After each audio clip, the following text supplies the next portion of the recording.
My name is Sarah Jordan. I'm a nursing student at Whatcom Community College. This presentation is my evidence-based practice project, the topic of which was preventing CAUTI. Learning outcomes of this presentation are as follows. By the end of the presentation, the audience will be able to define CAUTI and articulate its significance in healthcare, identify current policy on indwelling urinary catheter maintenance, discuss current evidence-based procedures related to catheter maintenance in critical care, and summarize strategies to reduce the incidence of CAUTI. Let's begin with a story. Silver is an important part of both the history and the future of urinary catheters. Initially, catheters were made of gold, silver, and copper, as these metals were considered to reduce infection risk. Up until the 19th century, urinary catheters were not indwelling like they can be today. Urine was drained and the catheter was removed. Top hats often had straps inside, so wearers could store their silver urinary catheters under their hats. The image on the left is a silver urinary catheter from the 19th century, and the image on the right is a gentleman wearing a top hat who may or may not have a urinary catheter inside. So what is CAUTI? In order to best define CAUTI, I will define three other acronyms first.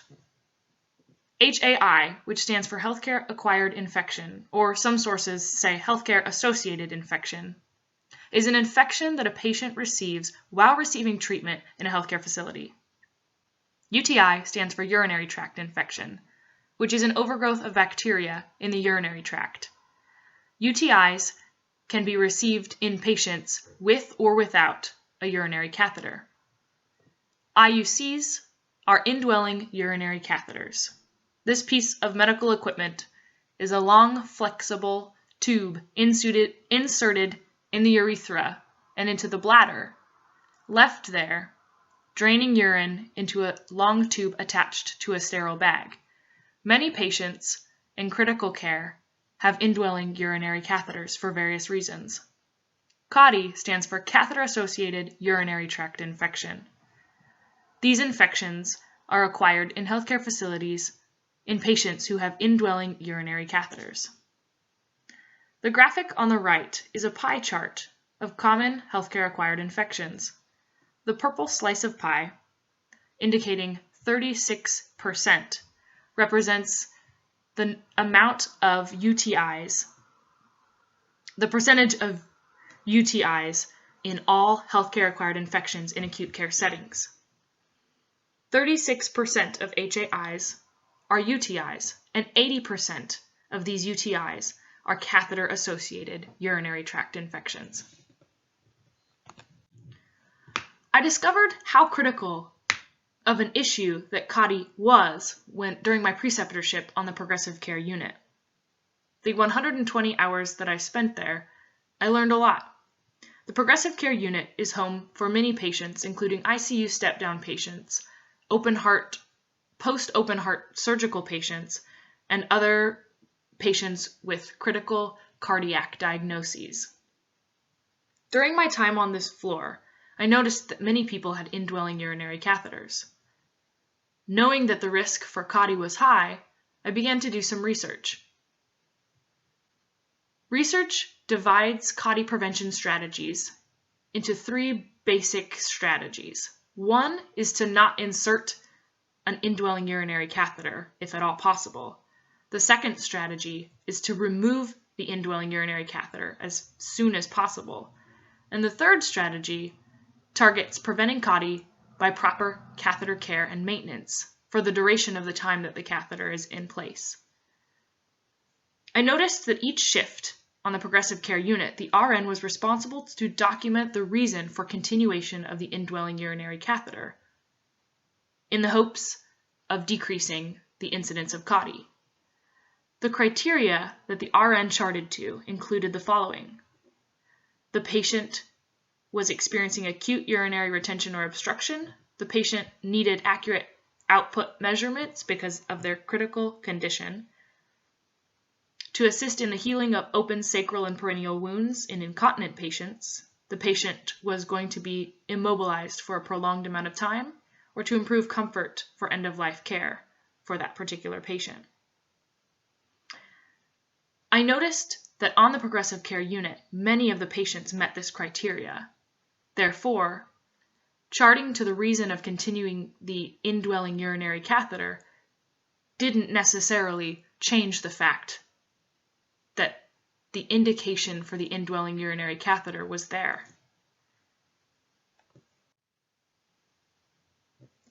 So why is CAUTI important? CAUTI is important because of the impact it has on healthcare, nurses, patients, and families.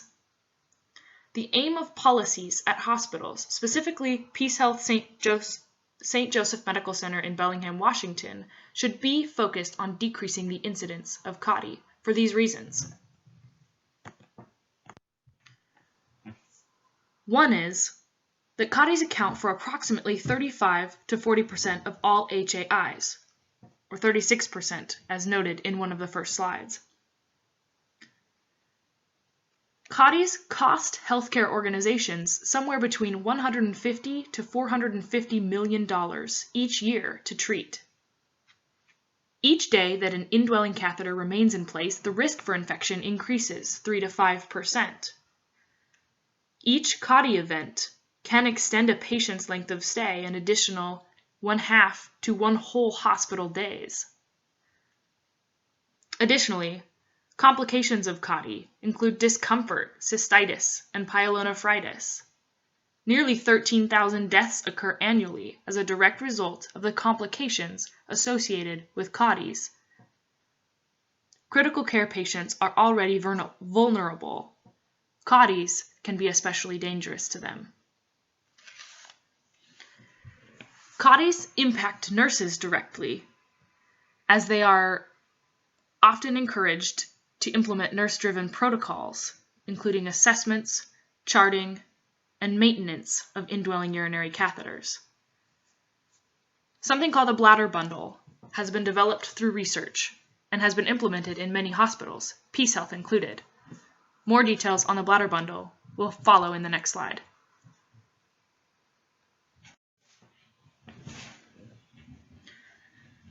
I began research on Peace Health policy related to Foley catheter management and catheter care, especially in critically ill patients.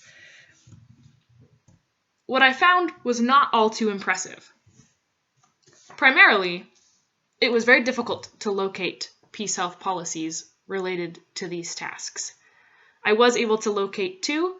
One, Foley catheter management policy specific to home health, and another, a nurse-driven protocol, bladder bundle measures. Both were current and relatively updated to evidence-based practice. The Foley catheter management policy, while used for home health, did have some helpful information. 1, it referred the nurse to Mosby's procedure, which I'll provide more details later in this slide. Second, there was a portion of this policy dedicated to documentation. The 2 steps under the documentation portion of this policy included that the nurse documents the specific reason to continue catheterization, and once the Foley catheter or indwelling urinary catheter is removed, the nurse documents the removal. Nowhere in this documentation portion is there anything about appropriate catheter care or infection prevention being completed or charted in the chart. The second policy I found was a nurse-driven protocol known as bladder bundle measures. The bladder bundle measures included the following. 3.1, catheter tubing is secure with a securing device. 3.2, the urine bag remains secure and doesn't touch the floor, as that can be a portal of entry for bacteria. 3.3, the urine bag stays below the level of the bladder to prevent backflow of urine. 3.4, the volume of urine bag is never over half full. 3.5, urine flow throughout the catheter tubing is unobstructed. Nowhere in this bladder bundle measure is included daily catheter or perineal care, which I thought to be relatively interesting, especially considering that in this policy as well, a referral to Mosby's procedures was indicated. Mosby's clinical skills provides much more information on proper catheter care. Within the Mosby's clinical skills document, there is a procedure for both the assessment and cleaning of a urinary catheter. It begins with performing hand hygiene and donning clean gloves, which is important in infection prevention. The nurse is then instructed to assess the urethral meatus and surrounding tissues for inflammation, swelling, and discharge, and ask the patient whether burning or discomfort is present. Next, the nurse is instructed to provide routine perineal care with soap and water. Mosby's clinical skills does note that application of topical antimicrobial agents is not recommended, and that perineal care with soap and water is sufficient.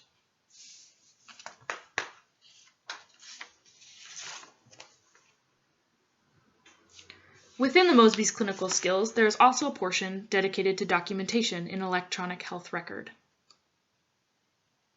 Documentation requirements include time that catheter care was given, condition of urethral meatus, and the condition of the catheter, none of which are in the current electronic health record at PSouth St. Joseph Medical Center in Bellingham, Washington. So I devised a Pico question. Pico, an acronym standing for Population, Issue of Interest, Comparison, Outcomes, and Timeframe. Without performing actual research, I decided a few of these things. First, the population that I would want to study would be the Progressive Care Unit, 4th floor North Tower of PSouth St. Joseph Medical Center in Bellingham, Washington.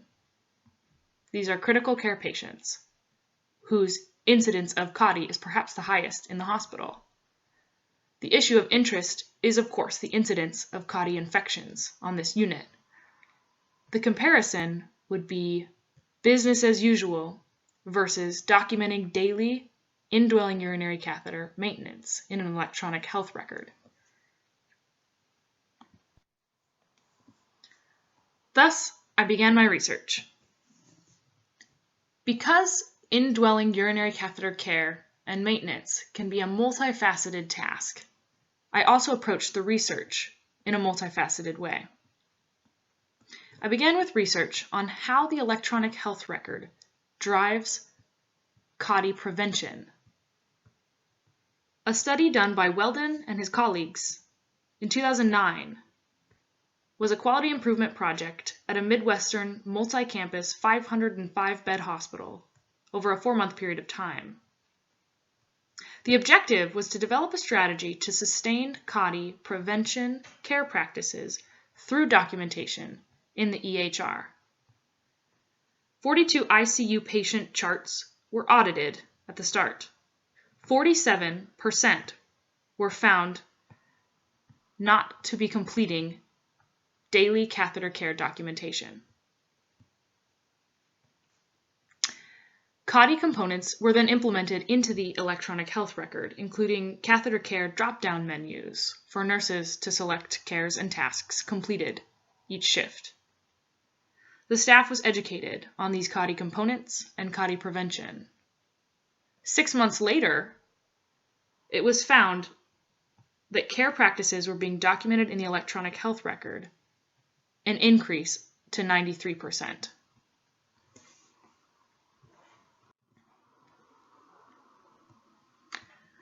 Other research is aimed at evidence-based practice related to cleaning of the perineal area and the catheter itself. A study performed by Abigail Strauss in the Journal of Urologic Nursing in 2015 examined different bathing techniques. The 3 techniques looked at and studied to see their success at reducing CAUTI rates were basin bathing, chlorhexidine wipes, and non-medicated cleansing wipes. Past research in the literature review had found that chlorhexidine gluconate wipes have been associated with lowering rates of central line-associated bloodstream infections.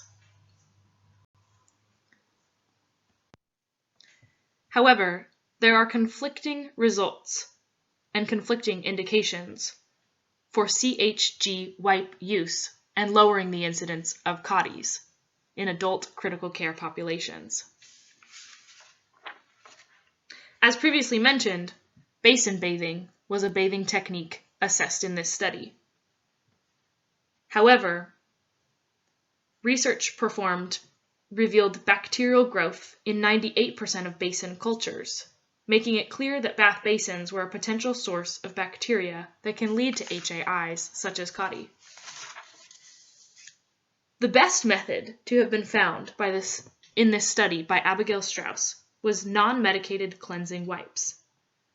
This type of wipe lacks the bactericidal effects of CHG wipes, but eliminates the use of bath basins and the associated bacterial contamination that can occur when bath basins are in use.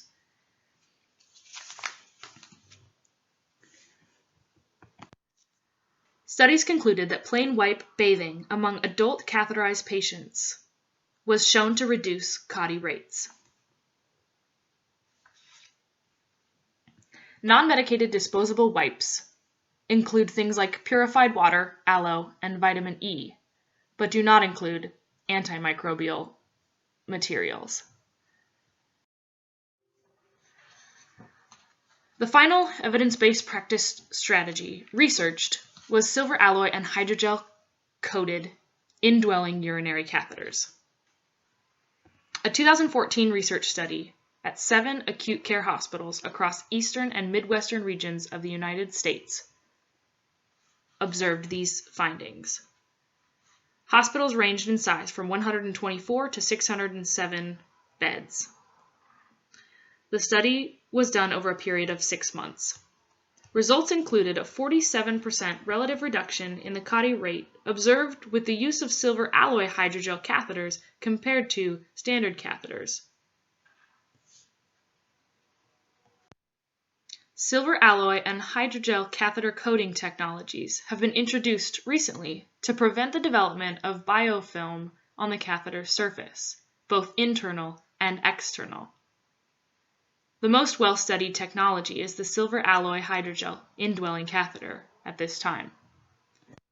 The study performed by Lederer and his colleagues demonstrated that the silver alloy hydrogel Foley catheter was associated with significant reduction in CAUTIs in a real-world setting.